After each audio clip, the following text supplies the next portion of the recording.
Bienvenidos a Conexión Latina, el programa que conecta la mirada sobre el cine regional. Conexión Latina es un programa especial por los 15 años del FESALP y hoy tenemos un programa muy, pero muy especial donde vamos a conectar una realizadora local con una realizadora mexicana. Así es, estamos hablando de Sofía Bianco, directora de Construcción, Crónicas de Susy Shock, y de Adriana Barbosa, directora de La Flaca desde México. Así que vamos a conversar con ellas sobre el cine, la poesía, las ritualidades y las disidencias. Aquí estamos con Sofía Bianco y Adriana Barbosa desde México y la ciudad de La Plata para charlar un poquito sobre estos dos cortometrajes de Construcción, Crónicas de Susy Shock y La Flaca que pasaron por el FESALP en estos 15 años. ¿Cómo estás, Sofía? ¿Cómo estás, Adriana? Un gusto conocerlas aquí virtualmente y espero, en fin, escuchar más de Sofía y de su película que me gustó mucho. Bueno, gracias por la invitación. Y lo mismo digo, estoy un poco intrigada de escuchar a Adriana y que me cuente cómo hizo su documental. Empezamos con la primera pregunta que tiene que ver en cómo se encontraron ustedes con la historia o si los personajes las encontraron a ustedes. ¿Cómo fue ese encuentro entre quienes protagonizan los cortos y las cámaras? En mi caso llegué a Susy Shock por medio de sus libros, conocí primero su poesía.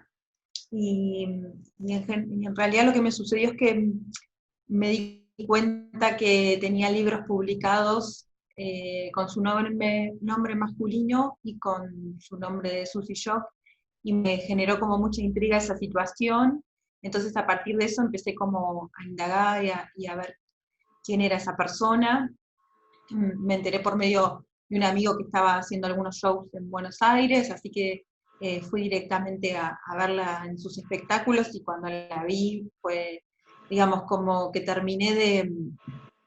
me terminó de atrapar Susy con todo lo que ella genera, ¿no? Desde su poesía y después su presencia arriba del escenario, y su historia también, ¿no? Porque por eso el cortometraje se llama De Construcción, ¿no? Porque es todo el proceso que fue haciendo hasta llegar a lo que es hoy, ¿no? Como la conocemos. Yo hacía una pesquisa hace muchos años, en México principalmente, sobre rituales relacionados con la muerte, rituales prehispánicos y más una pesquisa sobre fe como resistencia. Y en esa época Tiago Sanato, quien dirige el corto conmigo, vivía en Nueva York. Y cuando regresó, él se quedó muy impresionado con la visión de la Santa Muerte en México, y a pesar de que yo tenía conocimiento, México es un país muy católico, entonces tenemos un poco de prejuicio, ¿no? con este culto que ha crecido mucho, pero siempre hubo un tipo de prejuicio por ahí. Y nos interesó más discutir y seguir explorando este lugar, pero cuando él regresa a Nueva York, él simplemente pesquisó por algún templo o algo así que él pudiera conocer, y se deparó con Arely Vázquez, que era la líder de la comunidad devota a la Santa Muerte en Queens, Nueva York. Y fue una cuestión de que cambiaron unos mensajes, y ella tiene un santuario en su casa donde hace las misas semanales. Y Tiago, que vivía allá en la época, empezó a frecuentar y empezó a crear un hilo de confianza y de relación con la comunidad ahí.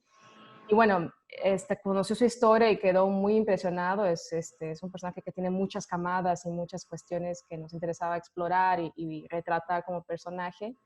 Y luego yo llegué, y creo que por ser mexicana y ella también, sí hubo una facilidad, digamos, de poder también construir esa relación, ¿no? De confianza, y escribimos un guión basado en lo que ella nos contaba. Y fue un proceso también de construcción mutua, de contar esta historia, y fue así que llegamos a retratar este evento, ¿no? De la fiesta que ella hace anualmente a la Santa Muerte con la comunidad. Pero igual creo que es curioso porque son dos películas justo de desconstrucción de Susy Shock, ¿no? Que son dos personajes, ¿no? Que no son convencionales, entonces se me hace curioso, ¿no? Llegar y tener, intentar contribuir con un retrato que tampoco sea convencional, ¿no? Y fue por ahí eso. ¿A ustedes les parece que el cine puede convertirse en un lenguaje disidente? ¿Cuál es la potencia del cine para narrar esas identidades? Me parece que es necesario, que es necesario o sea, para mí el cine es política, entonces es necesario que haya miradas disidentes, ¿no? Me parece que es algo que que se está haciendo en este momento, particularmente en nuestro país, es algo que está creciendo mucho, pero que todavía nos falta un gran recorrido, sobre todo en encontrar, me parece, no solo desde, digamos, de construir cuáles serían esas miradas. Me parece que todavía nos falta como encontrar cuáles son esas miradas, más allá de, como en el caso de nuestras dos películas, ¿no?, de tener personajes que representan esas disidencias. También me parece que es importante pensar cómo es esa mirada, ¿no?, cómo se planta, cómo el ojo ahí, ¿no?, cómo se planta la cámara, cómo pensamos, todas las herramientas que nos da el audiovisual para mostrar esas miradas, ¿no?, y salir justamente, ¿no?, de la mirada hegemónica, de la heteronorma, de todo eso que quizás no nos representa. Yo concuerdo con Sofía plenamente de que el cine es política, y creo que principalmente en momentos ahora, ¿no?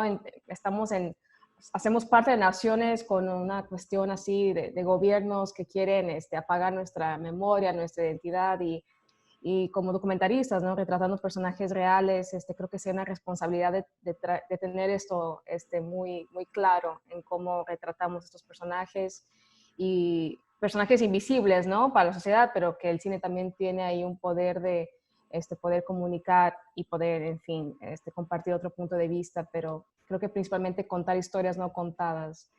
Y creo que sí, o sea, si no tenemos claro de que esos personajes tienen, digamos, estamos hablando de hecho, de desconstruir, ¿no?, ideas así y nuestros pensamientos que son completamente colonizados y completamente, en fin, influenciados por poderes hegemónicos, ¿no?, de nuestra sociedad. Entonces, queda claro que cuando buscamos estos personajes y los queremos retratar, es también una forma de buscar estas historias, ¿no?, que necesitamos contarlas, ya que no están intentando ser apagadas de alguna manera.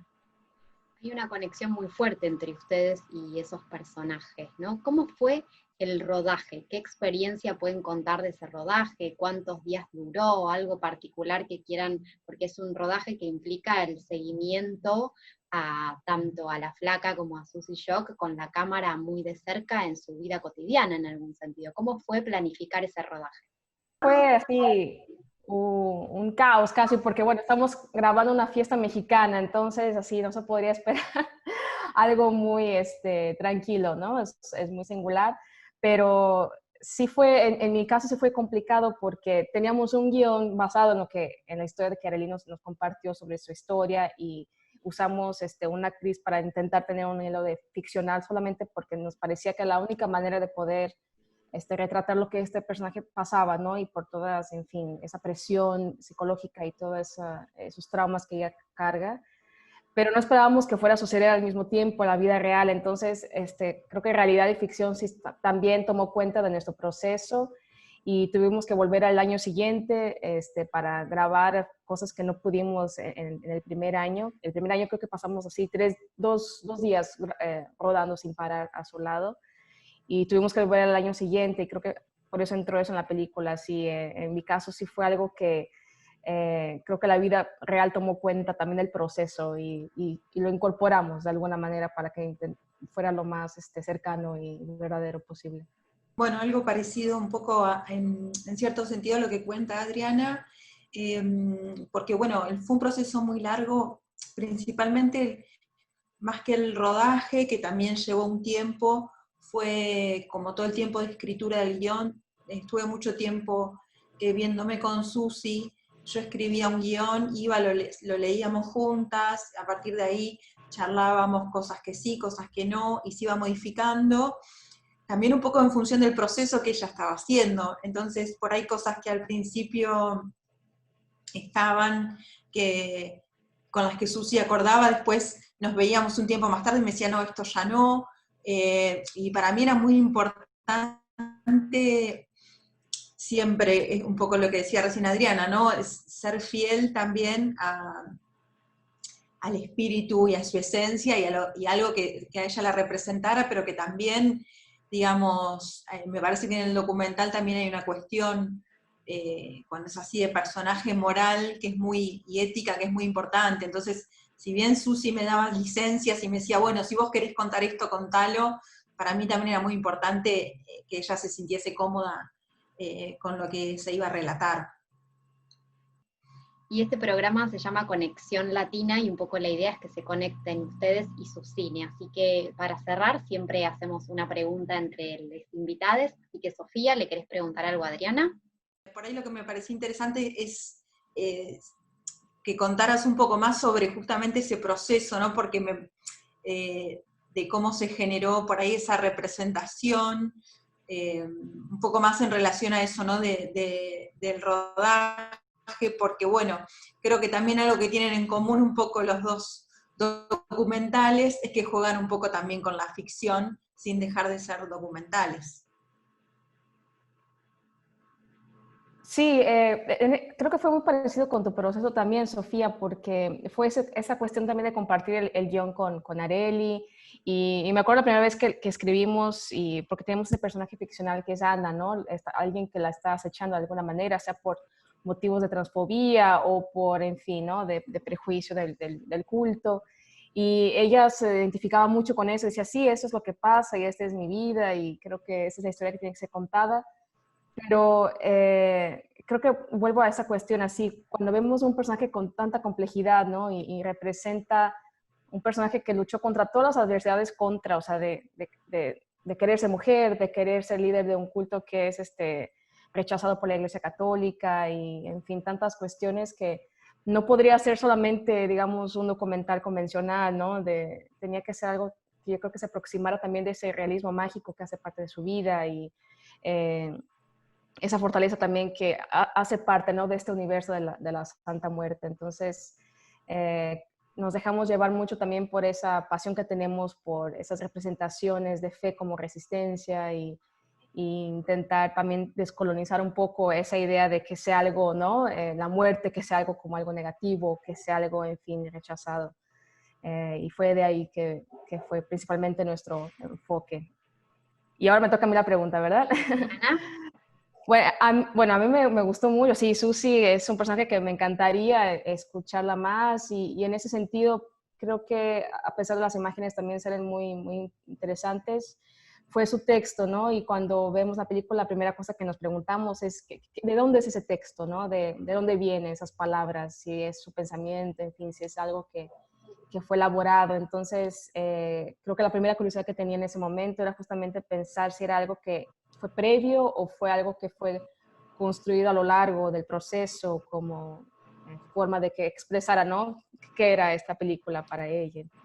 Sí, justamente fue parte de ese proceso, que un poco de lo que contaba del proceso de escritura previo del guión, pero que cosas que yo fui tomando, digamos, en un momento lo que hice, al principio cuando nos conocimos, tuvimos como entrevistas de charlas, y yo por ahí grababa esas charlas, y tomé algunas cosas que ella me decía en esas charlas, digamos, de café, nada como muy informal, pero es muy fuerte la palabra de Susi.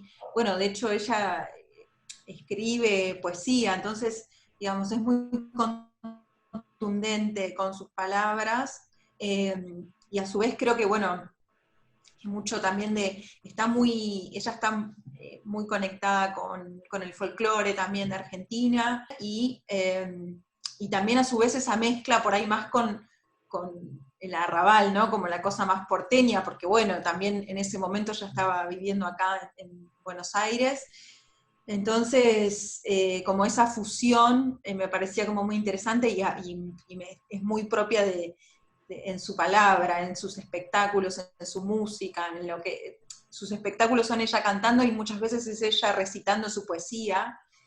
De hecho, bueno, en el cortometraje, en una parte, hay una performance con cuerpos en donde se recita una de sus poesías, que hoy por hoy es como casi un himno, ¿no? de la colectiva LGTB acá en Argentina, ¿no? El Yo reivindico mi derecho a ser un monstruo.